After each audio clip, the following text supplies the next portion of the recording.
Hello guys, इस episode की starting में ये कहती शिवे तुम बहुत ज्यादा काइंड हो। अब वास्तव में उन्हें हमारे साथ ऐसा नहीं करने देगी, है ना। मैं तुम्हारी स्टेप सिस्टर हूँ, हमारे पिता एक ही है। शिवे कहती हाँ तुम ठीक कर रही हो। मैं खड़े होकर वो नहीं देख सकती तो मुझे क्या करना चाहिए। ये सुनकर फुंजिया मुस्कुराते अपने मन में कहती है इस लड़की को मनाना बहुत आसान है, ये मुझे पता था। जब तक मैं दिखाऊंगी मैं कमजोर हूँ मुझे माफ कर देंगी।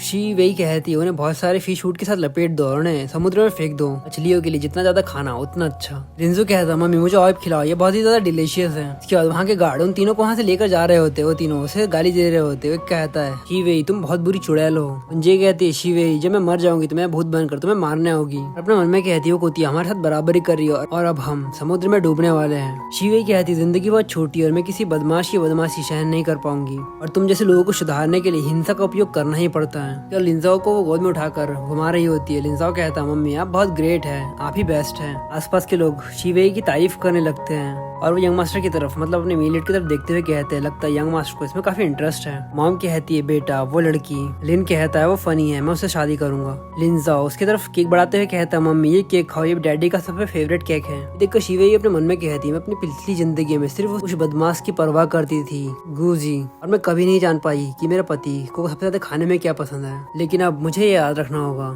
शिवेई के फैमिली वाले भी उसके बारे में बातें करने लगते हैं। शिवेई अपने मन में कहती है ये मेरी बिल्कुल पिछली जिंदगी की तरह हो रहा है। उन्होंने कहा था कि वो लिंडू के लिए मुझे वाइफ चुनेंगे। पिछली जिंदगी में वो अमीर तो थे लेकिन उनका बिहेवियर काफी कोल्ड था। उन्होंने मुझे रोमांटिकली प्रपोज भी नहीं किया, उन्होंने केवल कुछ मिलियंस फेंक दिए मुझे खरीदने के लिए, जैसे कि मैं कोई वस्तु हूँ। लेकिन मेरे इस जीवन में ये इतना आसान नहीं होगा। लिंजू अपने मन में कहता है डैडी ने सारी औरतों को छोड़कर मेरी जलपरी को चुना, डैडी की पसंद बिल्कुल मेरी तरह है। और वो कहता है रुको आखिर मैं खुश क्यों हूँ। शिवे की स्टेप मॉम कहती है वेई तुमने भले ही अपनी सिस्टर को और अपने कजन को और यहाँ तक कि अपने फियांसी को भी नदी में फिकवा दिया, लेकिन मैं तुम्हारी माँ हूँ और मैं तुम्हारा बहुत अच्छे से ख्याल रखूंगी और मैं अपने परिवार के खातिर तुम्हारी शादी बहुत अच्छे से करवाऊंगी। और अपने मन में कहती है साली स्लट, इसकी हिम्मत कैसे हुई मेरी बेटी को इस तरह से ट्रीट करने की, एक दिन मैं इसे जरूर मार डालूंगी। शिवे कहती ठीक है मैं आपके खिलाफ नहीं हूँ, आखिरकार आप में झूठ बोलने की क्षमता नहीं है, इसीलिए मैं सिर्फ आप पर दिखावा करने का विश्वास करूंगी। ये सुनकर इसकी स्टेप मॉम अपने मन में कहती है बिल्कुल अपनी माँ की तरह, बिल्कुल बकवास।